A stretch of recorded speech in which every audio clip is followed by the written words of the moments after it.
Welcome everybody. This is the session from OpenAIRE called Covering Your Needs at Every Stage of Research. The OpenAIRE Services in a nutshell. So we are going to start.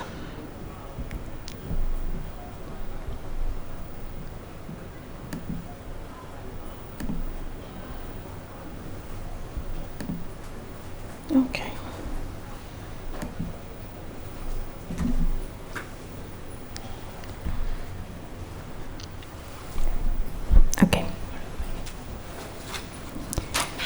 So I'm going to present you the OpenAIRE services and a little bit more about the research life cycles and the research and innovation actors.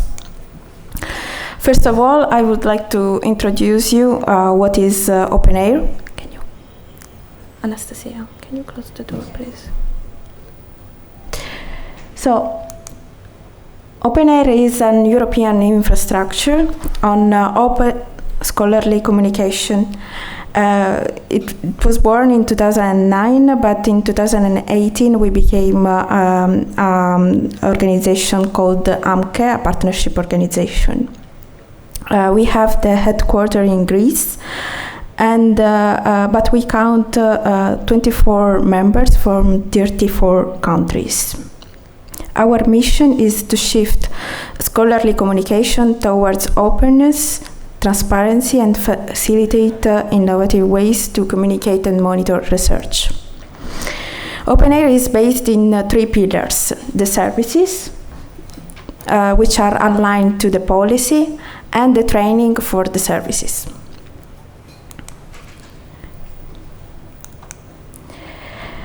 The OpenAIRE services in a nutshell, meaning that what we are doing is that we are tracking open research, discovering open research, and monitoring the research. In particular, when I speak about the tracking, I'm meaning that everything that is part of the research life cycle will be linked and contextualized in the global vision of what is the research. Moreover, all the services can be discoverable and basically, what are you insert as part of the research? You can link with data sets, you can link with the project, you can have extra information about what is the research. Instead, for monitoring is a monitor for policymakers, so how the researchers are performing or speaking about the research, or disseminate the research itself, or maybe the institution at some point would like to know what the researchers and the researcher teams are producing.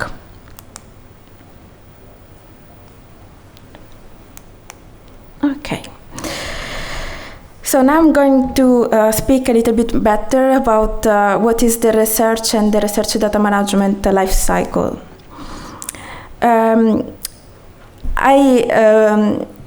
Before I was a researcher, before joining OpenAIRE, so my research life cycle was, or at least what I knew was the research life cycle. For me, at the beginning, there was the discovery. What I was planning as the research.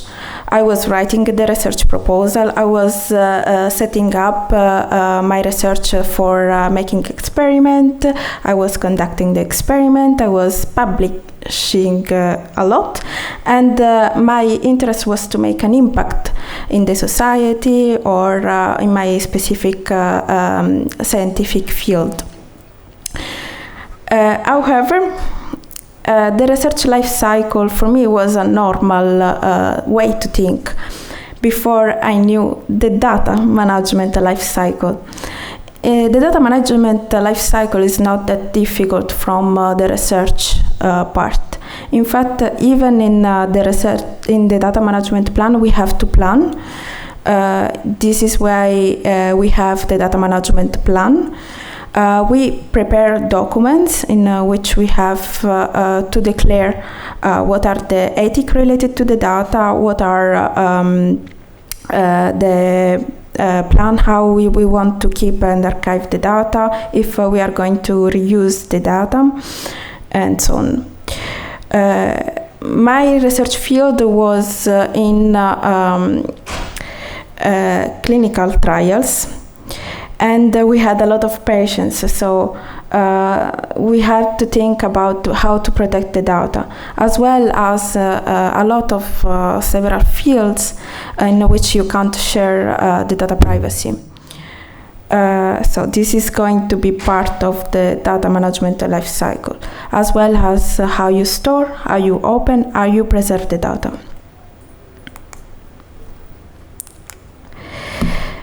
The way to see the research life cycle can be different also from if I am a researcher, or if I am a research performing organization and I have to look about the data. The industry can think about other part of the research life cycle in a different way, or they need different kind of data to be showed, as well as policymakers and funders and the society. Not everybody have the same vocabulary or the same way to see at the same data. So for the research performing organization, we have different, again, life cycle. In the plan, and this why we have different services. In the plan we have how we have to think about the data, for instance with OpenPlato, which is a service that is useful for collecting training and presentation. And Argos is a data management plan services. How to discover and collect. We use two different services called Connect and Explore. Connect is showing the data from a specific field or from specific initiatives, while Explore is the gateway for all the data that we are collecting in the research graph. Amnesia is a service that we are using for data privacy, for anonymize the data. For publishing, we have EpiScience and Zenodo. Archive is a dashboard that is a bundle of several services that will be explained later in another presentation. And then we have how to assess the data with Monitor and OpenAPC. And these are all the services in a nutshell for the research performing organization. And if you want to know more, we have a booth just out of here, and I will be happy to answer to your question even later. So now I would like to call here Androniki, who is our service manager for OpenAIRE, and she will show the catalog of OpenAIRE. Yes. The third worldwide presentation of the catalog. Okay, give me a second. Okay.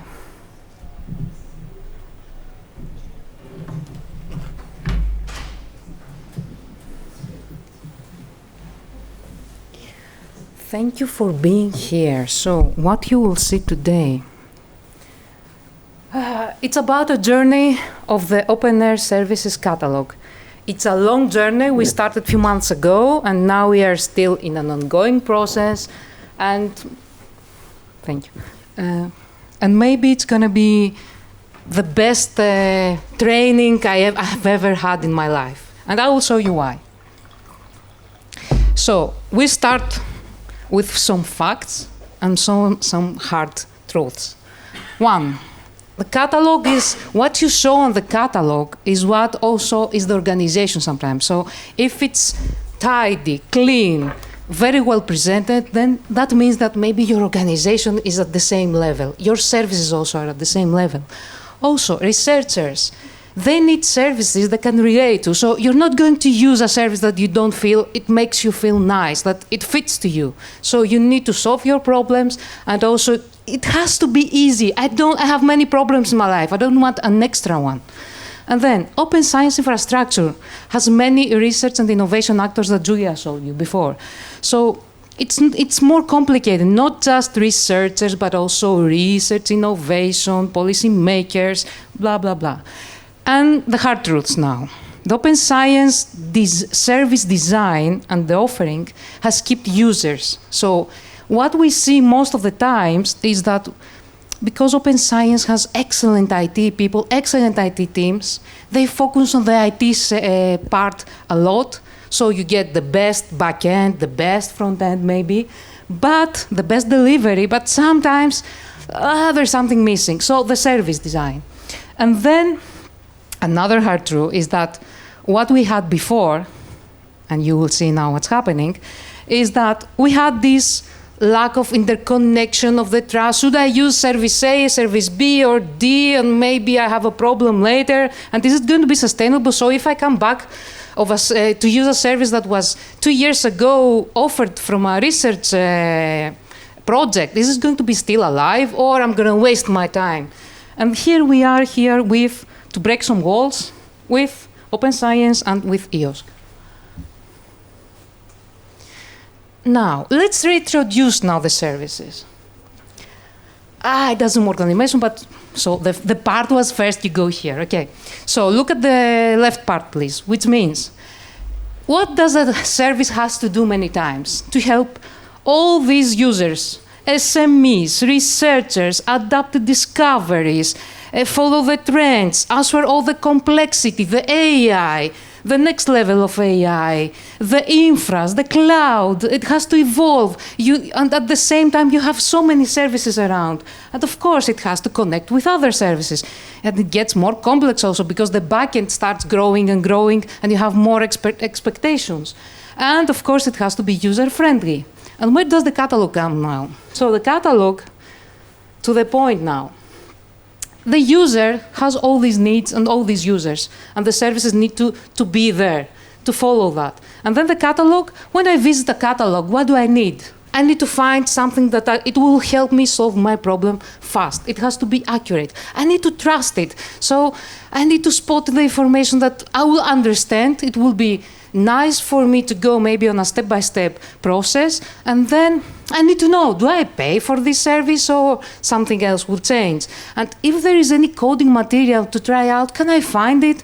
And I want to be also included in that process.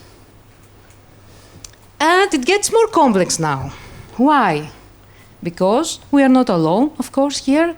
Now we have EOSC, and then what do we have to do? We have to create and map all the user interaction with materials, not just from OpenAIRE Services, but also from the AMKE, from the network, from the communities, for the research infrastructures, from EOSC Future with the EOSC with SMEs, with synergies and networks, and it can go longer. And of course, at the same time, we have to think the user background, the skills, the knowledge, the needs, the experience. Maybe I'm a first-year PhD student and not a 4-year.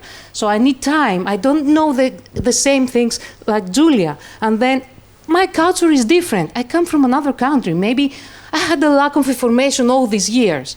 So we need to help all that to happen. We need to help users build experience, confidence, skills, and here is a list of the information we considered when we redesigned the catalog, focused on materials. And now, so open science is a culture shift. Okay, so we see it, we are into it now. And what happened all these years? We have this approach where there was no service design methodology on the catalog design, so we had great databases, great operations, great backend, but there was no user-centered, with the design also as an element. User experience was okay sometimes, but not always. And it was not embedded in the design, the value proposition that we have on the services side. And of course, since we are in an organization, the strategic alignment. So if OpenAIRE says I'm going to do 1, 2, 3 in the next 2 years, I have to see it. And I have to see it on the services. I have to see it also on the catalog. I have to find it. I have to be able to spot it. And also, the communication has to maybe move on now. It's not just the traditional way, but it needs more visual effects, let's call it. And of course, we need interoperable by design services and also the catalog. I love this. So we want to create services that we love, the creators love, and you, the users, will fall in love with. So you will remember it, you will love it, you'll keep coming and using, and you want to spread it, spread the news. So what we did, a user-centric approach, what does it mean? So we went there and we updated the information for our users, for the groups. We wanted to have a look of how the user evolves over time, and then try also to understand the emotions of the users. The users have different habits. They don't have the same way of doing things 10 years ago or 5 years ago. They don't have the same time now, and they have a different behavior many times. So we need to understand that. And also, we don't want to puzzle people to click buttons and go back and forward and mess it up for them. So they need excellence. And they will give you only a few chances, not many chances. Elements. So what we did now? Since it's a journey, we said it's a stop number 1, okay? So we had new sections added on the catalog. We started with mock-ups, of course. So we have to design new UI material. We also had to think about pitch of a service. So how do I introduce a service fast, and so the others understand what it's about? We had to make sure that we write down the benefits and the features, but maximum 5 to 6, not more. We don't need more. We have to think of the KPIs. And what was the challenge in all that, this process? We had to rebrand many of the services and to add all these marketing techniques that outside is used. So we had to also to create new content. We also went and passed through a value proposition canvas for all the services, also the user journey canvas, because we needed to see the expectations before and after and what happens in between. And then we wanted to have also the competitive analysis of the services in our mind and used when we designed the catalog. And of course, the challenge was the UI UX because it gets complicated. But we have to keep it simple. Simplicity is hard. And then we also need to think about the user needs, of course, the emotions, as we said, to find answers very quickly, and of course, to see if there are any hidden values, which many times we discover they are. And the stop number 2, so we have the new material, which is about the content. We had to think about usage planning. We have to think about the KPIs, the glossary that wasn't there, the ebooks, promo material. We have to update the roadmaps, change logs, and more you can read here on screen. And we have to redesign, also that affected something else, the support system, the training, the classification, the user's classification, the research lifecycle. And what is the result? Boom, it's this one. So one of the results is that now what you see outside the cards of the services, rebranding all the services, every information is there. It has to be modern. It has to be easy to understand. At the back side, there are the messages for each service, and you can find it, as I said, outside. And when I mentioned we have to think about the users and classifications, there is a nice website that was a great inspiration. You see the link there. We found there was already a work that has been done about trying to figure out how to separate the research lifecycle phases. So it was discovery, analysis, writing, participation, outreach, and assessment. And what we did, we went back and we sit down for a few months and we redesigned this and we named it the portfolios. So each service fits to a portfolio, to a category, maybe in 2. It's fine, because users need to find something easily, as we said. So this is one of our, I think, great achievements, because it made things more easy. And what is the outcome now? I told you all this, and now what do you get? So the first page, it has a nice video. When you click to browse all the services, now you see cards, and you don't see only cards, you see also the new image, the taglines. You have the pitch here. Is not the description, it's the pitch. You have here the users, and here you have the portfolio information, and you can click it and find it very easily. And when you click to a service, we took Argos, for example. I had to zoom out to show you some info. You see again the pitch. Here is the description, some information that you see also on the EOSC catalog, the benefits, the features, and then use cases, and then related services. And a closer look. And here planning.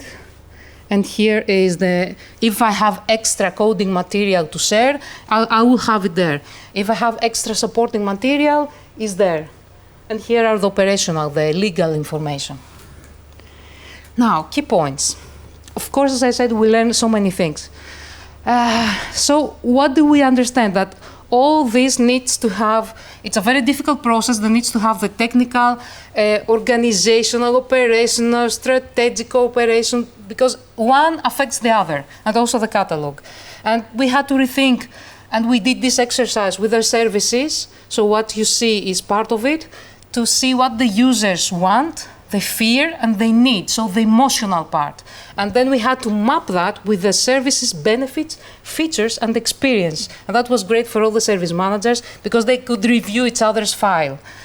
And also, we did the same with the business model canvas, the tools. And of course, as I said, the portfolio was a great, great work. And the business models, the competitive analysis, the revenue models, very important, exploration. We haven't finished that, we're still yet. And also the business model of AMKE as a non-profit. So it's a non-profit. How can we handle all that information that you will see on the catalog, but at the same time be a non-profit, but at the same time we have all these services running. And of course, we had to align with EOSC, the legal, operational, and the catalog model of EOSC. So we interconnect, so we are compatible with whatever we did there. And of course, the creation of new material, sometimes it takes so many hours. So I want to thank all my colleagues here that helped a lot and did excellent work on this, the communication. So the journey continues. We'll be happy to share more news in next meeting. And thank you very much for listening. And if you have any questions, we'll be happy to answer.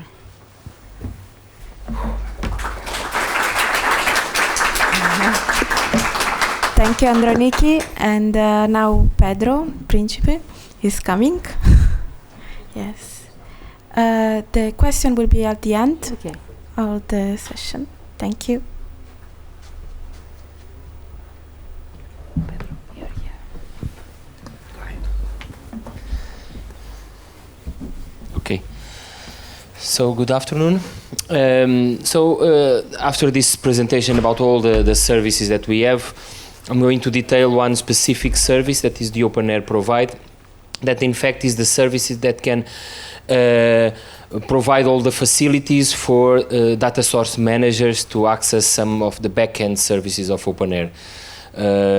For those that are interested in integrating their content in OpenAIRE, to onboard the data sources and then to manage all the integration process. Like, let's say that I will also try to guide you through this process. And as we are here in this conference discussing the future of EOSC, I just want to highlight that in fact the OpenAIRE Provide is playing a crucial role in the development of EOSC, and specifically in the development of the research product catalog.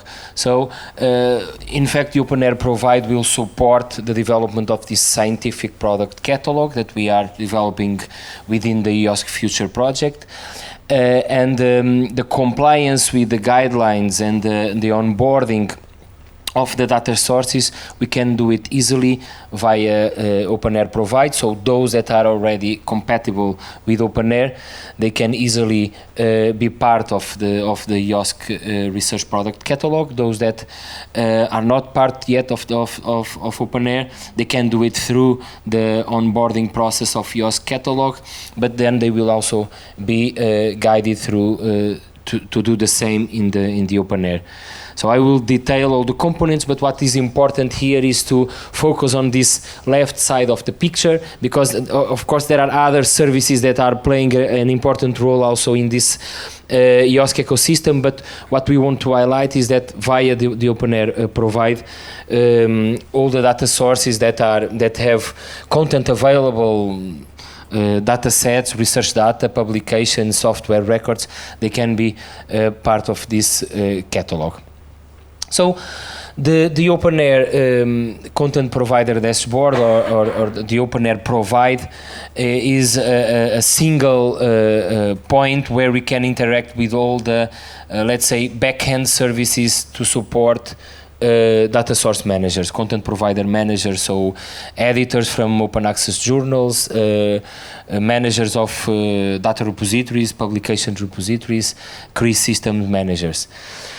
So with this dashboard, we can provide access to the collection monitor, we can provide access to metadata enrichment, we have facilities to validate the data source against the guidelines that we have, and to register and to update those records. So I will guide you now through the 6 components that we have. The first 2 are the validator and the registration. The validator is something really critical when we develop a system like OpenAIRE that aggregate content from different kinds of data sources. So in the validator you can validate your data set, your data source against the OpenAIRE guidelines. Basically we have for literature repositories, for data archives, for CRIS systems. So you can test, you will receive a report with a feedback report with errors if you have it, and then you can go through the process of preparing the OIPMH interface of your data source to comply with the guidelines, or to ask for help via the help desk ticket system if you don't understand clearly the report with those errors. And when you are ready, you can register based on authoritative directories that we are using. I will highlight that also in the middle of this presentation. So the validator, and then we proceed with the registration in the registration process. And then we are able, when we start collecting and aggregating the content from your data source, you will be able also to monitor. So when was the last time that we harvest? What did we transform? So we harvest a certain number of records, we transform it, and we put it available in the OpenAIRE Explore service. So you can do this via the collection monitor, which is something really useful, and is something that all the managers that are part of OpenAIRE were asking to have.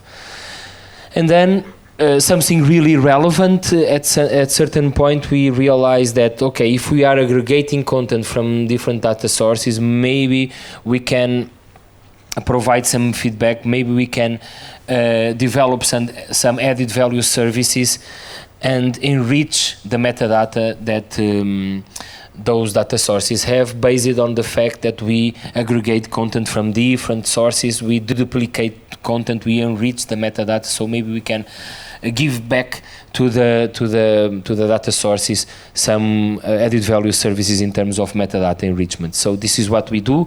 We have a broker service, and with using that broker service, we send back to those that are content providers of OpenAIRE some metadata enrichments. And the managers can subscribe for the notifications, the events that they want. We have different kinds of events, from links to projects, from different PIDs, from open access versions, from things like abstracts that are missing in the record. And the last part is the users statistics, the users counts service, where you can also enable this service and track the views and the downloads of your records directly in your data source or via the OpenAIRE. So these are the main, let's say, 6 components that we may have some others because we already received several requests because this is really a service to serve our content providers, but with this we can already play with the majority of the back-end services of OpenAIRE. So the target, so we are talking about managers of publications and data repositories, CRIS systems managers, that it was something that we improved a lot over the last 2 years. We established the guidelines together with EuroCRIS. We prepare a validator. Now the registration process is in place, so we can also onboard easily CRIS systems in OpenAIRE, and we work with national aggregators, so we can in fact aggregate content from research portals, national research portals, and we have already over 2,300 direct data sources registered in OpenAIRE. So the benefits are interesting to use this service, or in fact to use these services or to be part of OpenAIRE. So, but 2 direct benefits are the fact that you can extend the repository metadata to the models that we are discussing in Open Science, where we have links to projects, which is something really critical, where we enrich the metadata with new PIDs. And we can keep also our collection up to date because we can send back in metadata enrichments. We can improve the records. We can we will be able also to send alerts or to send additions or records that you should have in your repository because we found it from a researcher from your institution, and we can send back to you this. And of course, there is an important added value here related with the improvement of the interoperability of our metadata interoperability of our data sources and also the visibility. Okay, so now let's show you if you are not aware. So the layout of and I'm using the example of my university where I work. University of Minho in Portugal. So this is the dashboard of our repository where we have all the numbers and where we can access the update, the aggregation history, where I can access the enrichment to check all the metadata enrichments, and also the numbers from downloads and views from users counts. And this is really interesting because if we are talking about an institutional repository, or if we are talking a thematic data archive, for example, or a register of sources from a research infrastructure, we can in fact have we can have in fact different users accessing our dashboard and managing. So this is critical for institutions, for example, and I was having a conversation outside with someone from Scape that want to onboard the register of sources here in OpenAIRE, so they can also provide access to different users from that specific research community in order to follow all this information. Some highlights, 2 or 3 highlights from these facilities that I show you with so screenshots from the dashboard. The validator, we have the validator for publication repositories, data repositories, and CRIS systems, but we have also a tool to assess, to do a kind of verification of your data source. It's not really a validator, okay? It's just an assessment tool against the fair maturity data model indicators in metrics from RDA.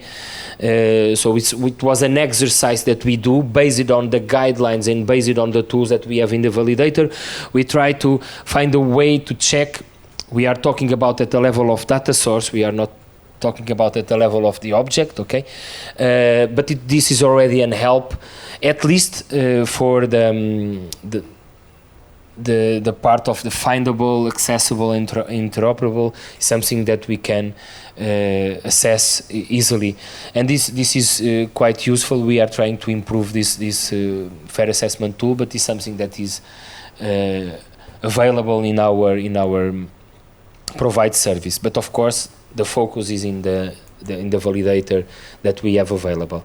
Something that we did recently, and with this I can show you the tools to register, so we can register directly repositories, all kinds of repositories, data archives, journals, aggregators, and query systems, is that now within this process that we are working in the EOSC Future and expanding the scope of OpenAIRE, so we can now register a repository, data repository, data archive using a single entry point.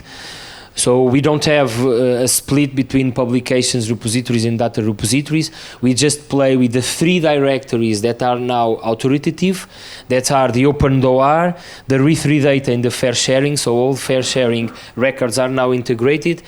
OpenAIRE do the best to deduplicate the sources that are registered in these 3 authoritative directories, and with this we can register a new source in OpenAIRE, which is something really important for the work that we are doing within the scope of EOSC Future. So this was one of the last improvements. In fact, we put it in production early this month. In terms of metadata enrichment, and this is the last highlight, so we have the types of enrichments that we have more and missing. Something that you already have in your data source, but we found it something more, and it may be from your interest. And missing is the more critical, is really just what the data source manager want to have. If you don't have, we found a version of a publication that is restricted, and we found an open access version in another repository, and we suggest to you critical to improve your metadata. For example, we found the PIDs for authors or for publications or for data sets, and we can send it back to you. And one of the most powerful tools from OpenAIRE is the links to projects, to EC-funded projects, Horizon 2020, Horizon Europe, or other funders, plus more than 20 funders.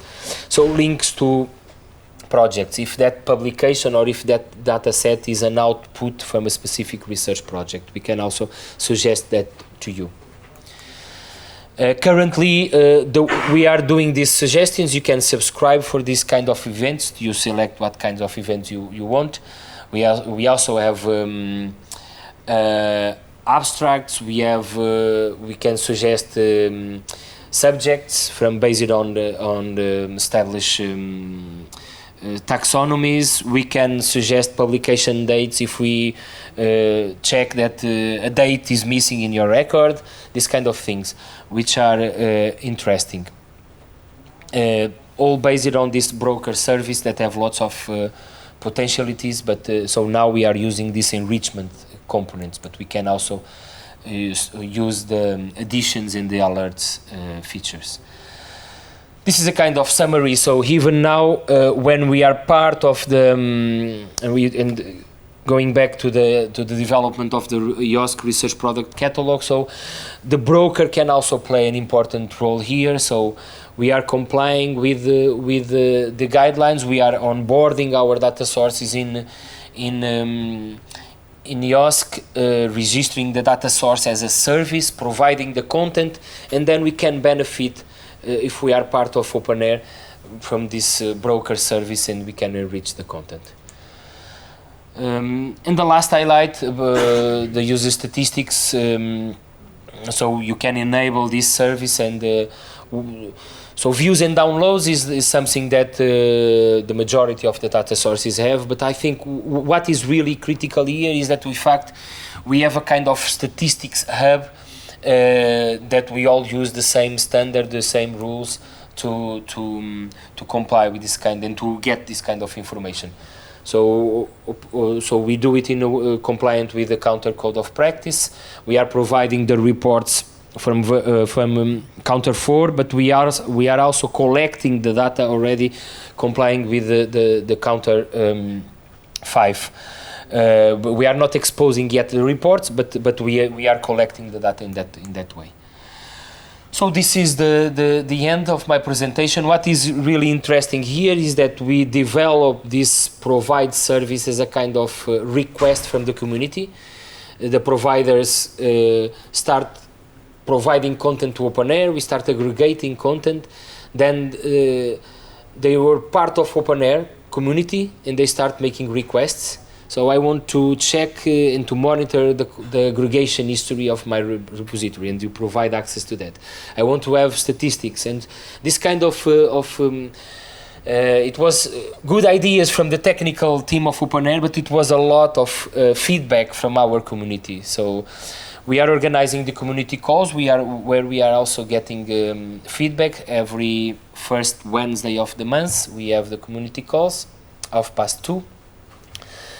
And it's really great that we can benefit from the community to develop OpenAIRE.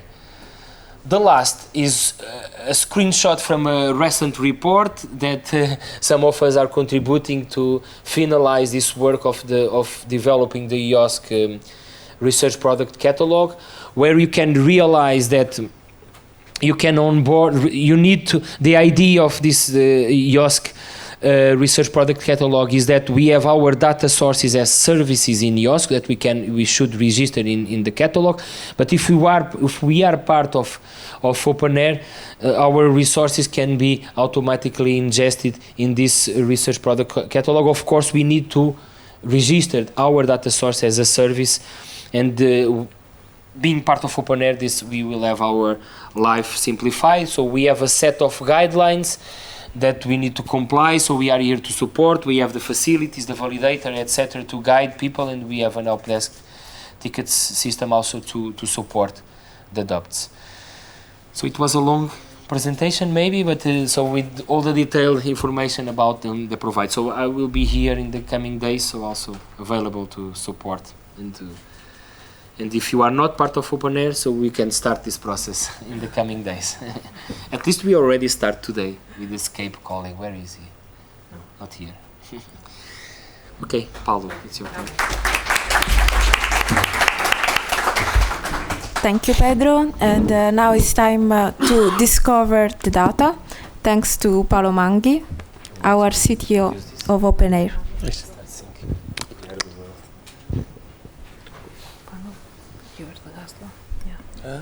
You're here. Would this work anyway? I don't know. Let's try.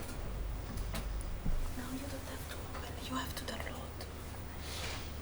You can't use it? Made changes. It works. Yes, you know. I made last minute. Doesn't work. Yes. It does? Okay. Okay, discovering data in OpenAIRE. So we have discussed the catalog. Long story, but really important for us and also for others to learn, because it's not been easy.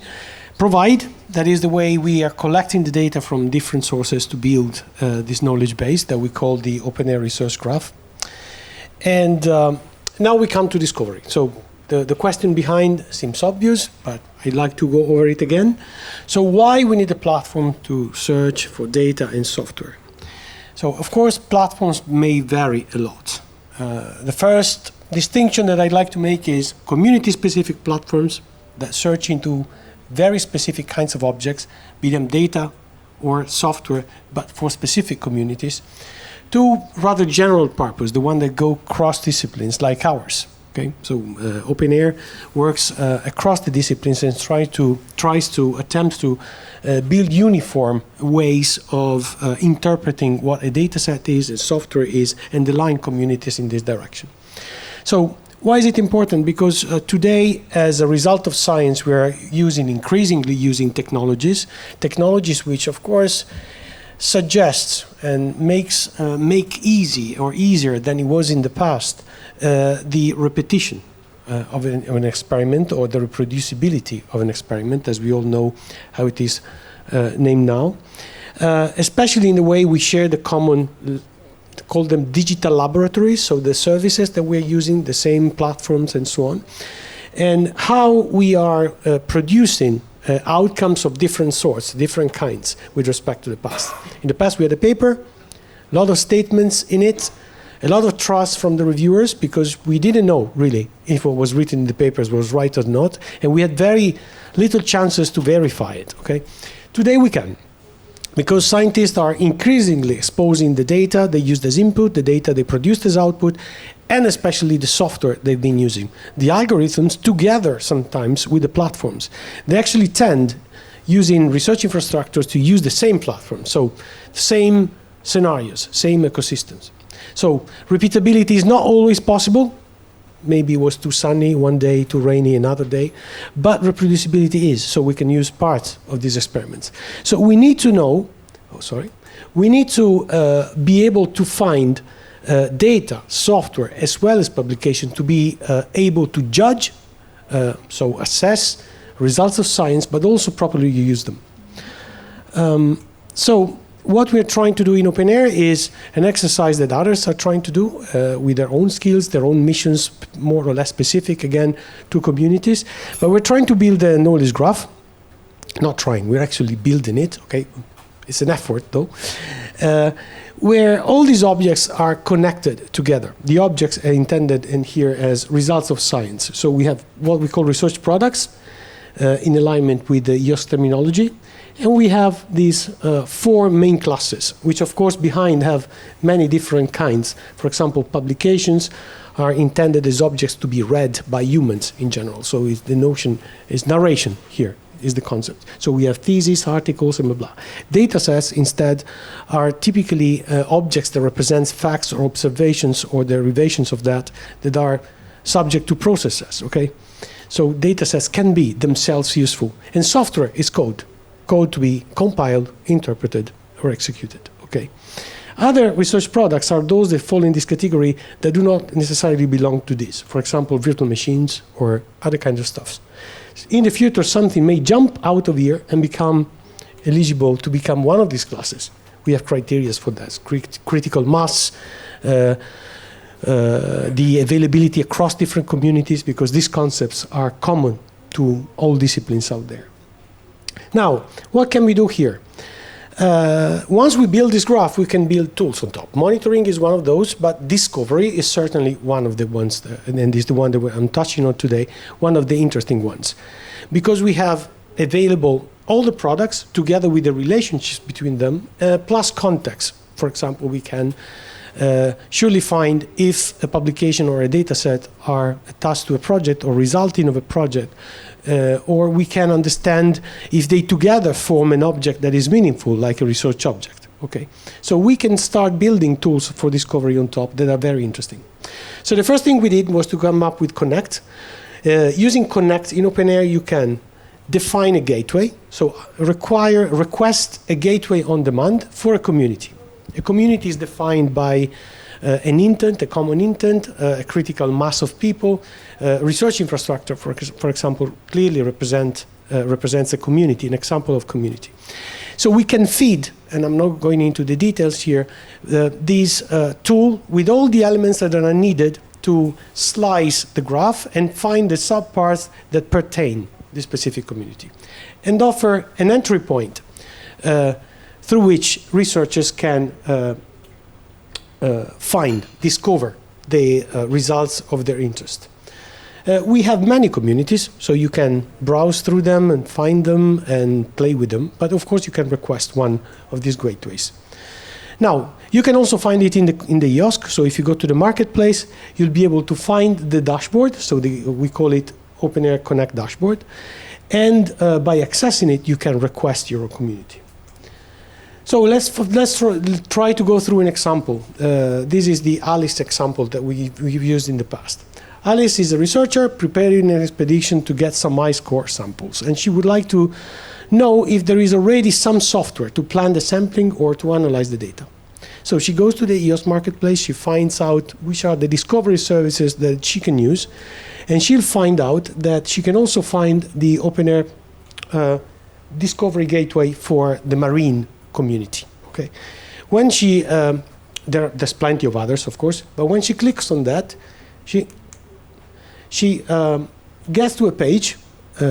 They haven't put any background here. Okay, it's up to them. It's the community, where she can identify publications, data and research software, and other products within this domain. Also, data sources, also research projects, also Zenodo publications, etc. She can filter through the collection, she can browse through the collection, but she's searching into a specific domain. Thanks to the fact that the administrators, plural, of this gateway had in the past, previously, defined which are the criteria, okay, for these products to appear under this gateway. They're experts, so they know. They can, for example, select which are the main data sources, which are the journals of reference, which are the journals and which are the criteria that you want to adopt to pick the publications in those places. You can select the Zenodo communities, you can select keywords, criteria, and then we do other magic behind the graph. For example, if we find out that a publication belongs to your community and is supplemented by a data set, then we also tag the data set as belonging to the same community. So through these enrichments, criteria definition, and propagations, we can define a space where the researchers can find the objects they need. So she runs this query, iScore, and she finds one object that is a software funded also, so it has a funders behind, that is Optimal Course. It's published in Zenodo, okay, and it's a software. So when she opens up the page, she finds out other many things. She finds out what's the project behind. It's called EC Space. Okay, so it's EC is the funder, so the commission, and it's called Space. She finds out that the software is available in Zenodo. It has 2 versions, in fact. And she finds out that the object is also related with other 2 elements, related entities. When she browses through the entities, she finds out that one is a publication and one is a data set. Okay? So basically, she's able to navigate through the graph. So from the software, she can get to the article, finding all the information needed here, including the authors, their ORCID IDs, several other information around the article, but she can also find the data related with it. Together with, these are the user statistics, download and views, this is alt metrics, and she can find the project. So when she navigates through the projects, she can also find other results from this project, because of course the project is linked to all the material that we found. Now, Space has produced, I can't read it, but I can see it's not 0, so they have other publications, and it's something useful that could be of inspiration to Alice, which in fact acts exactly like this. In these, let's say, hypothetical narration, Alice did not reuse the software, but she gets inspired by it. She develops her own software. She's very happy with what she's found. And in the end, she also learns something out of the community dashboard, because she finds out a list of Zenodo collections that are used by her colleagues, where these objects are being published. And she does the same. So she publishes the object. She publishes a complete object. She links it. So fair as much as possible. She links it to a project because she has observed that others have done similar things, and completes her investigation. And that's the end. And sweet dreams, sweet dreams.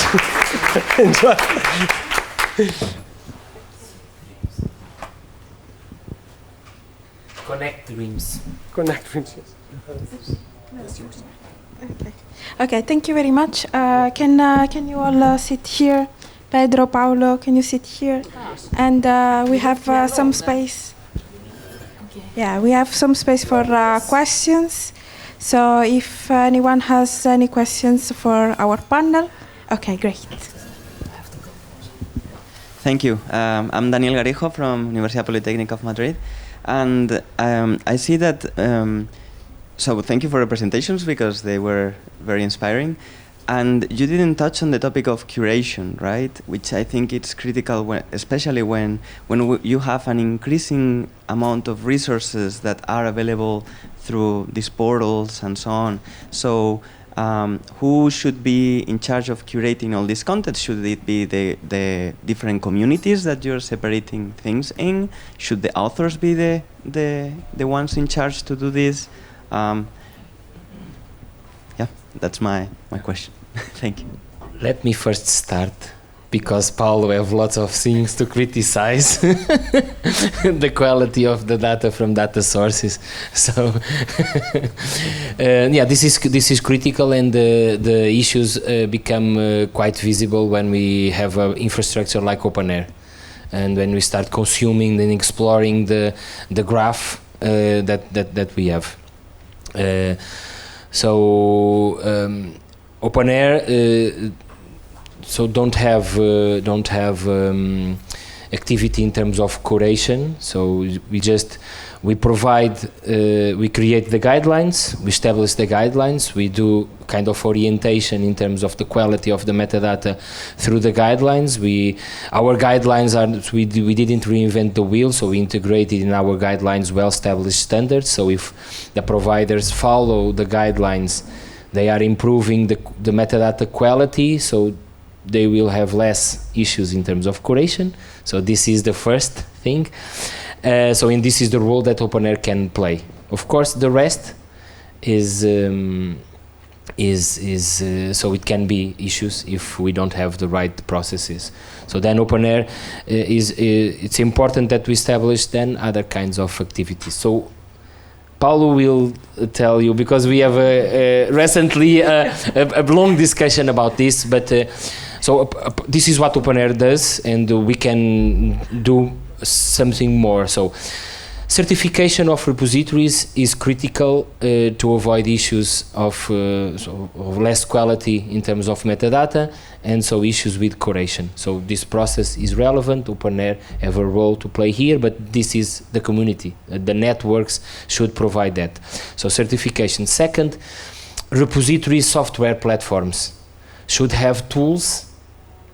So integration of control vocabularies is the basic one, but should have tools to check the quality of a data set. So, for example, Dataverse software platform already have tools to check tabular files.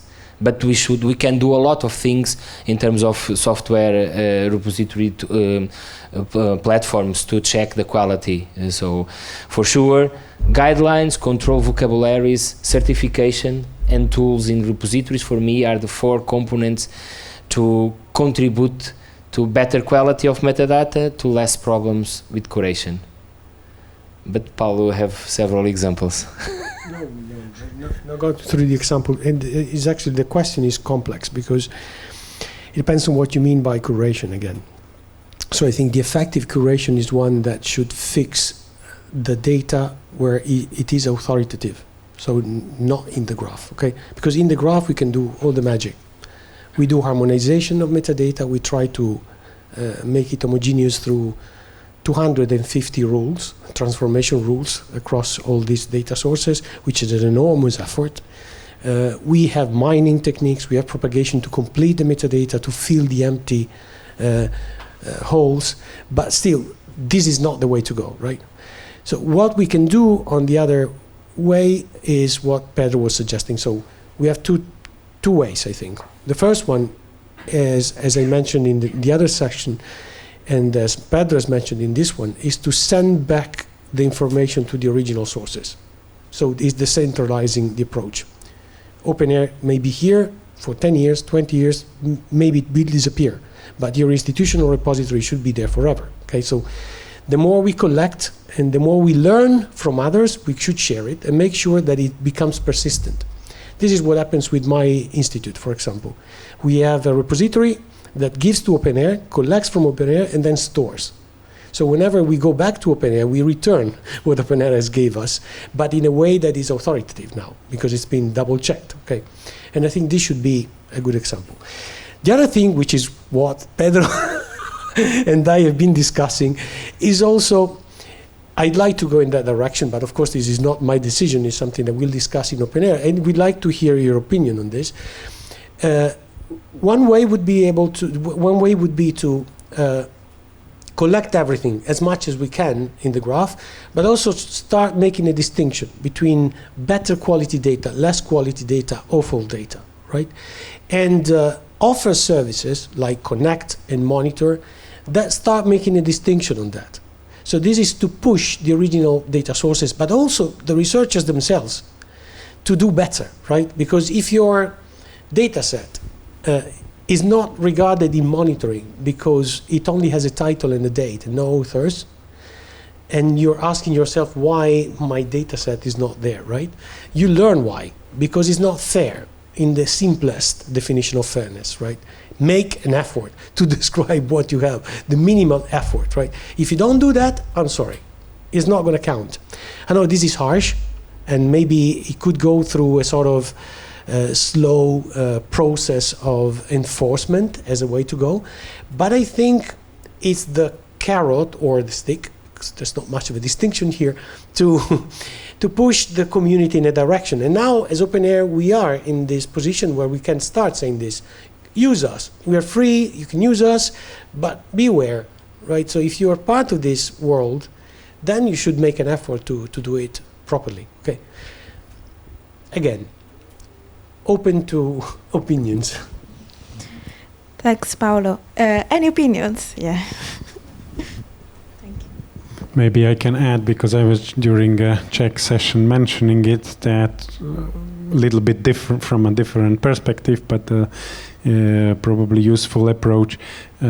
Quality of data, not in terms of, I was speaking of scientific quality of data, and indicated using a traffic light system, that when you approach the data, you immediately see their quality. I was speaking about scientific quality, but there could be, for example, two columns, one speaking of quality from a data repository point of view or metadata point of view, and another, if possible, within the scientific community to evaluate really the quality, scientific quality of the data.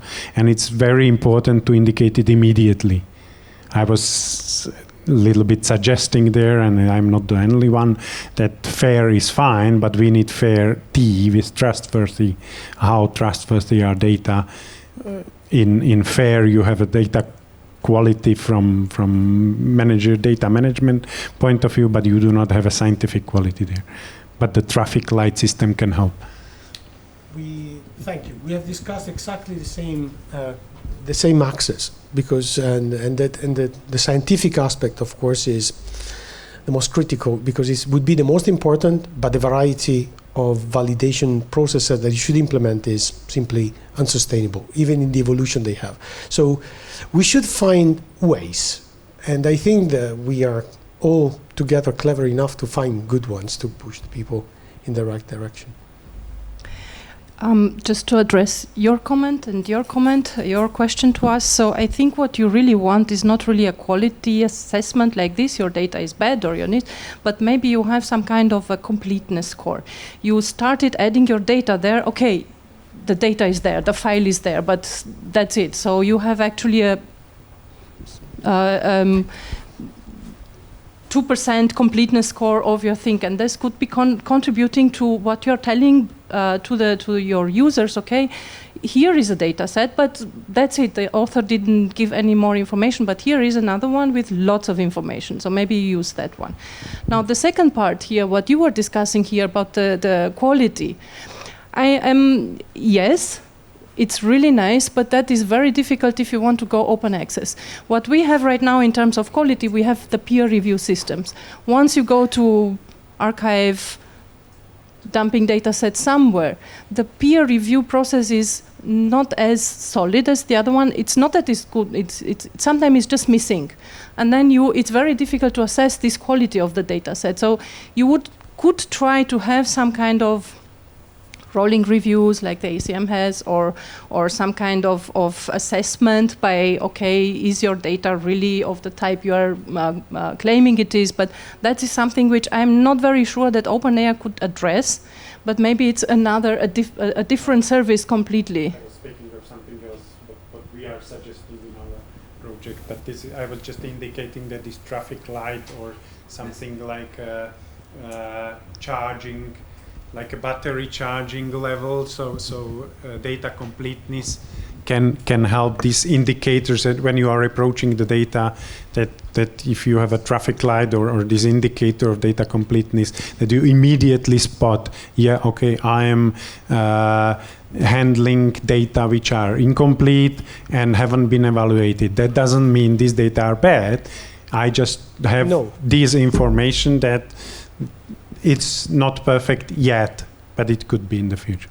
Yeah, and that part, when goes beyond metadata, but it has to do with the actual files, is really hard to do. It's more than completeness, it's behavior that we should try to track. So how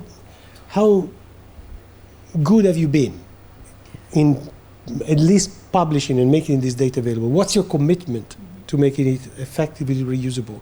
Is it in a certified repository? Have you provided all the possible metadata necessary? Was there any metadata that you could provide but you didn't? That's another thing. So that tracks your behavior and therefore also implies some quality in the data. Not necessarily, but as you said, it's... you wanted to say something? Yeah. Or sing a song. Yeah, so Don't be so in front of him because... Oh, sorry. Coming back to this, I mean, it's really interesting because we have been also, trying to find ways and experimenting how to actually find this quality of coming back to the research objects during many, many years. Basically, we have come to different possibilities of measurement that we are really trying still to experiment and decide what is the best one, or at least like a set of those that can we agree on. So of course the fairness is one of metric that can be useful, of course, but we have been working in the completeness assessment based on checklists, right? So this is something that has been done several years ago, which is based mostly on communities' needs, basically.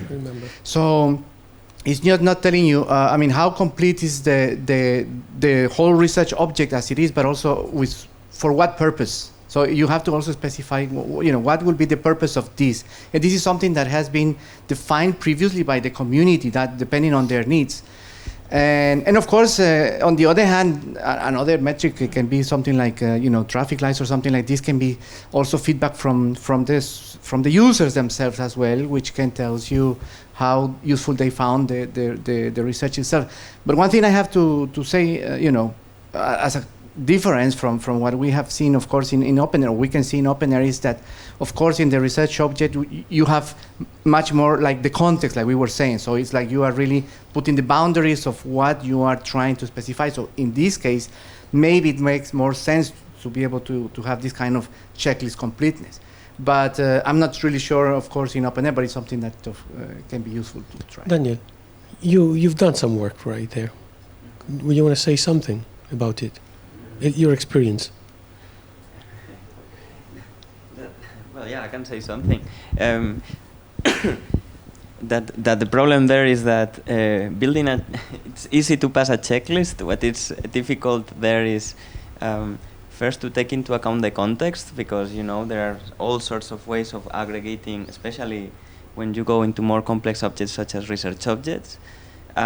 Because it depends on how you aggregate the final result. It can turn out to be like very good or not that very good. And even if you have, like, the checklist may help, but I still think that the problem of having checklists, at least to me, is that people look into scores too much, instead of using the checklist just being as a driver for improving the overall quality, which is, in my opinion, what we should strive for, no? Like, these are some... Yeah. So that's my personal issue with checklists, and I've done checklists, so I have services that use checklists, but usually that's my opinion on them. Can I ask a question is, what do you mean by completeness? How do you define completeness? We can go for coffee. Because because it's completeness. It can be completeness on metadata. It can be completeness on the research object with with the context. So because the context So how do you define it? So yeah, so basically what we were defining of completeness is, of course, first in terms of the metadata, of course. But then, like I said, it also, you take into account what is the purpose of this kind of research service. So for example, if you are really also taking into account that this research object should be able to be executed in the future, then you also need, for example, to check that the resources that is aggregating or that is referring the research object are accessible, that they are, that you can access to these resources, that you can, you have all the information necessary to access the information. So the checklist, as the way that we are describing at the moment, is of course a bunch of specifications that are, again, metadata, how we are going to check the metadata, and how we are going to check the resources that are inside the research object. But it's based on the community's requirements, the community's needs, and we have to sit with them and talk to see what they are really requiring. I think this is one issue, but also we had a test run because we did a study for the Horizon 2020, mainly publications, but also data. And what we did is we assessed the metadata completeness according to the OpenAIRE guidelines of repositories. It was about 40%. So what does it mean? So 40% of the metadata was good. The rest was either empty or we couldn't understand. And then we had a machine to try to access the data to see if it was there and if we can grab it, publications and data.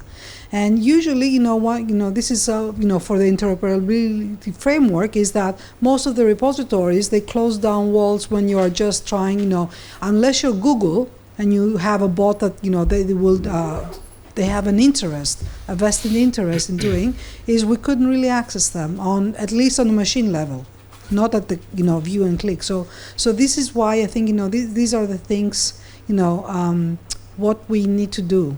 And to me personally, I think the fairness and the fair is completeness. We just change the marketing.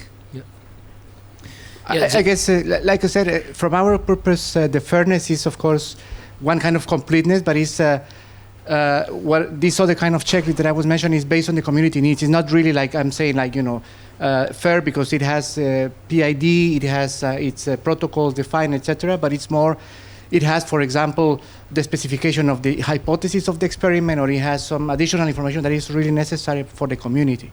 And that's just complementary. I just want to add something because yes, I agree with the majority of what is being said. The slight disagreement that I have with Paulo when it comes to push the community to okay, this is bad, so let's discard. Is it that I don't think the community did all the effort to guide researchers or to guide the practitioners to the right way to put things with quality. So the tools that I was talking about in the storage services or in the repositories, even the community guides people through strange paths. Like, for example, some editors, some journals ask for the supplementary data, and the supplementary data is it's a piece of like 5 PDFs. 5 pages of PDFs that we call supplementary data, that we cannot do nothing with that.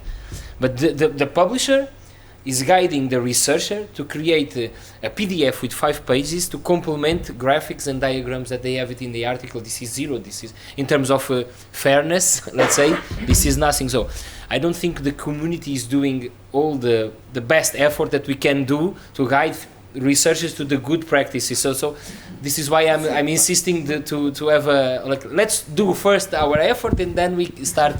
Yes, no, but the problem is different though, because don't discuss with me. No. I'm just opening up the discussion that we had. So these are different levels of behavior that you can track. So if I need to monitor the act or the action of publishing dataset as useful, then I need to exclude all those actions that are derived from bad practices or misbehavior. So apart from the malicious one. But if you look into many repositories, like the typical example is Dryad, you have figures that have been taken out of a paper, published as datasets, and linked to the publication. This is not a dataset. This is something that you had to do because your publisher wanted you to publish a data set. And so what the researchers do is sometimes to publish a JPEG of the image they have in the paper, or sometimes they actually publish the paper itself as a data set, okay? Because the data is in there. So they put it in the Dryad data set, same author, same title, same everything. Sometimes they actually have this thankful idea of putting data set columns before. But in general, this is misbehavior, and I cannot count it as a monitor. I can include it in the graph. So if you will discover something that is a data set that looks like it, you will find figure 2 with the caption, fine. But don't ask me to put into the monitoring of your organization, because that's not a useful data set that you're publishing for the community. So there is a distinction between accepting everything, but also being able to capture what has to be part of certain visions or not, right? And here it becomes complex, and we all agree, because I have examples of plots that are very useful, they're images. So it cannot just be based on that, right? And here some magic AI or you will come up with a solution. Go ahead. That was just to clarify. I've been silent. Okay, Matti Heikkonen from RDA. So my neck is still a little bit hurting from listening Ado Niki's presentation about the service design. Thank you, So, thank you. But I had one question, because you mentioned ITIL versus service design. Yeah. So in a way, if you exclude the sort of traditional formalism for managing services, what's the approach to the service lifecycle management and, let's say, evolving the implementations and so on?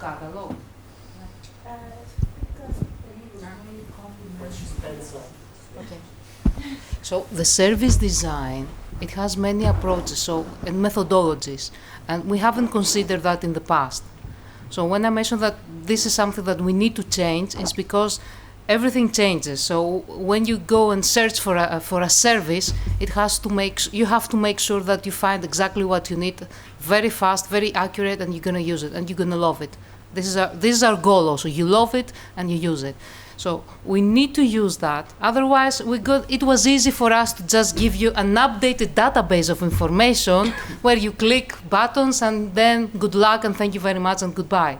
So this is why we try to push things. It's not easy. It's very, very hard, as I mentioned, because what if Paolo changes something? An example, if Paolo changes something on the graph, on the way the graph is operating, and that approach affects Provide and the broker, so then I have to think of 3 different service managers that will come back to me, or I have to go to them and ask them, rewrite their pitch, rewrite the description, describe what has changed, why, add it in the changelog, create some new material, new videos, new webinars, go to arrange a new community call.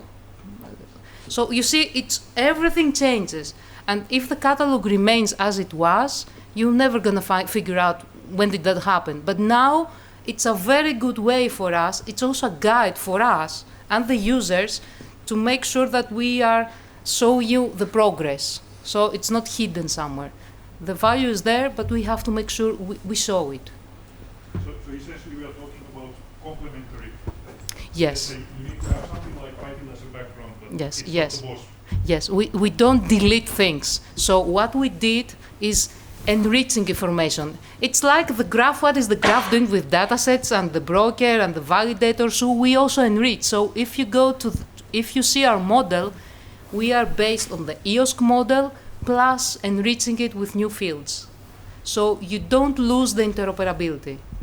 If you have 15 values added on our model and the EOSC is the same, then when you connect, you have exactly the same information on EOSC plus 15 extra values on our side. And you will see more because we haven't finished yet. I told you it's an ongoing process. So we have more information about the data sources to be added. We also have more material that are coming, the promo videos, the pitch decks, the e-books, things that you can download and use, and you can find there. Thank you very much for the question. Thank you. Thanks, Androniki. And we have a question there. Yes, so my next question was precisely related to the enrichment part. And, well, I know that as the result of all we have seen today, you have ended up with a very, very big graph. You have mentioned that you have some enrichment services on top of the graph. I guess that some may have been, I don't know, AI-based, some others may have been manual. So my question is, in the final graph, do you do a distinction on where do these enrichments come from and the techniques and the kind of the provenance that you... We have a model, an internal model for provenance that tracks the origin and the agent of the origin. So we know, for example, if a piece of information is being inferred and by which mining algorithm that we've been using, or if a record comes from a given source, or if its subparts have been collected from other sources after the duplication. We try to track everything. And also because in some cases we find out huge mistakes in the graph before it goes into production, and you need to understand where the thing occurred, because the pipeline is very long and the technologies, some cases may be faulty, and you need to understand where the change was committed that made the damage. And without this information, you're not able to track it back.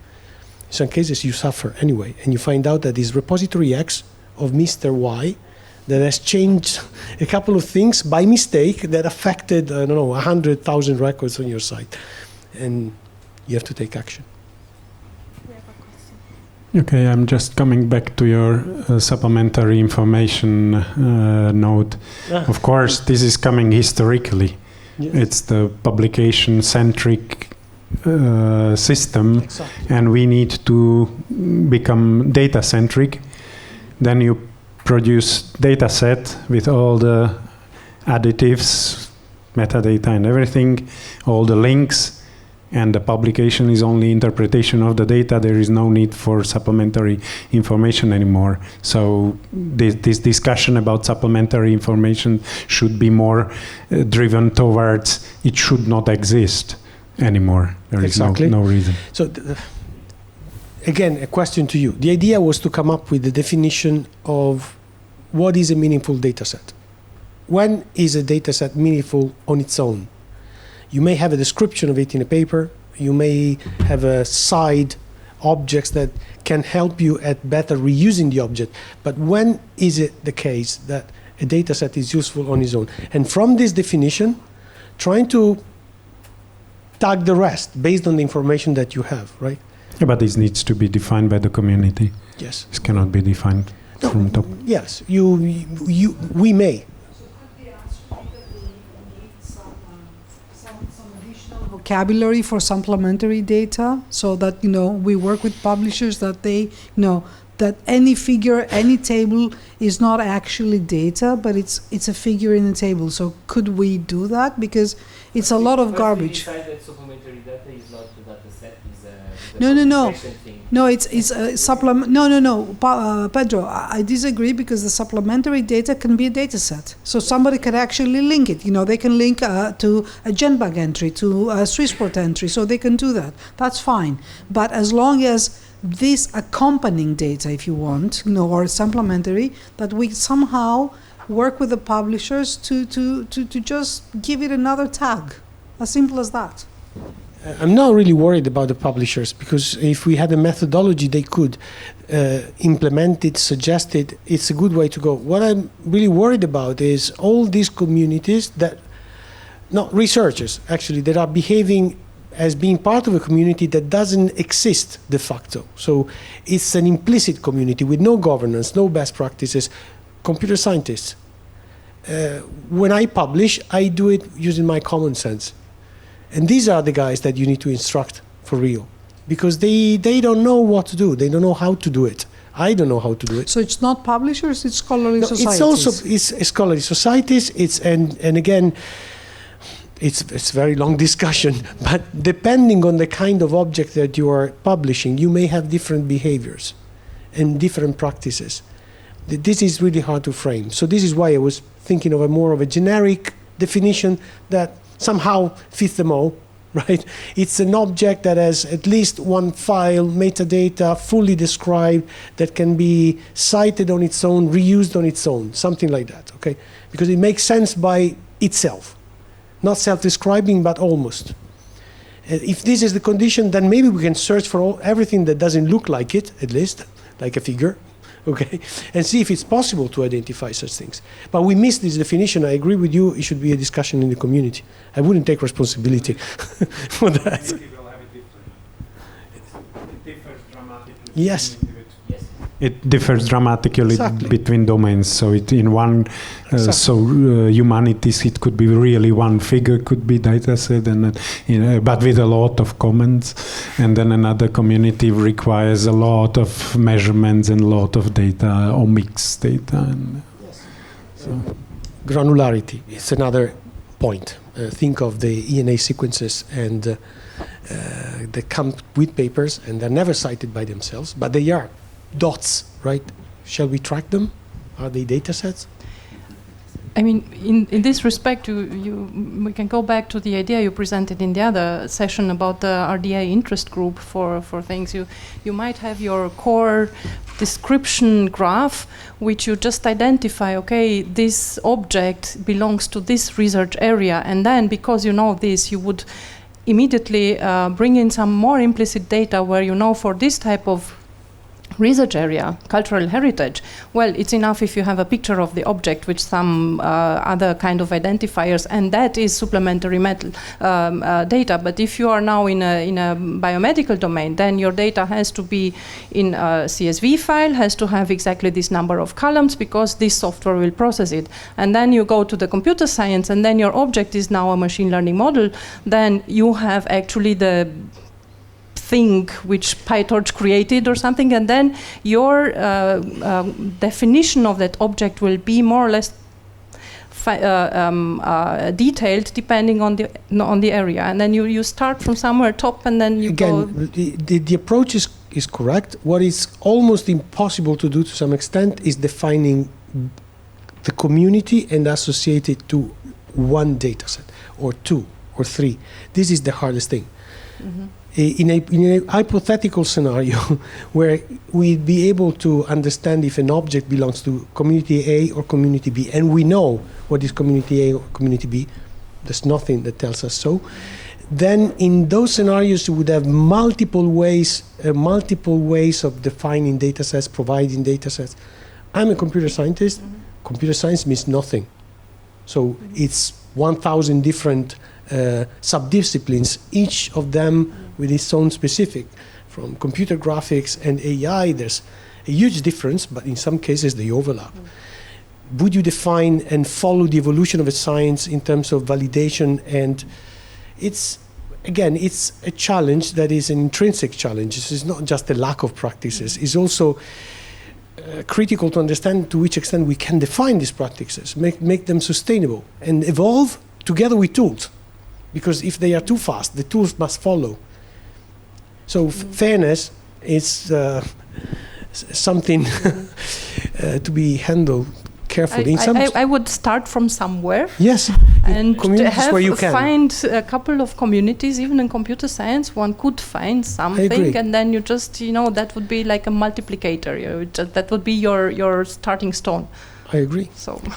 Yeah, okay. No one will be able to come out directly with a perfect solution. That's impossible. So we have to start somewhere. There are, I think, two approaches. First is from top. This is project like this one. They are starting from top. So there is existing good repository with some data sets. And then has to be as well the opposite approach. So how to put the data from the machine to the repository to be with the proper metadata, at least not with the wrong. That I think it's better if there is less than to be with the wrong. And of course, this will rely on the people who are taking the data onto machine, or they willing to enter them to some system. And they need good computer support system to do it, to be easy, simple, not time consuming. Because if it will be time consuming, I'm sorry, no one will do it. It has to be really easy. So we have to somehow as well probably work with the manufacturer of the instruments to make the data export, the data transport, and they upload it directly to the repository and tag it properly. This is important to put there the metadata. Because, for example, for maybe, I don't know for the computer sciences, but for the experiment science, you need not only the data set, like a result of the measurement, but you need as well the data about the sample. And as well, you need to be linked with the results of the other analysis. Unfortunately, there is another issue which I see there, that even the existing publications, even if they pass the review process, they are still not complete. They are still missing things. So, and this, I think that if there will be a good practice of the data management from the very beginning, this missing data will be not missing because they will be automatically included in the data, like setting of the instrument and so on. So I think that we are on the good way, but this will take a lot of time and a lot of effort from all the sides, from top down as well from down to top. I think it's a good summary and probably Thank you so much. Yes. Thank you. So we need to wrap up the session. Unfortunately, the time is over. But thanks for joining us. And basically, what we have provided to you today was a brief journey. Well, maybe not so much brief in our services, linked to the research life cycles, but also how we are thinking about the catalog and about the usability.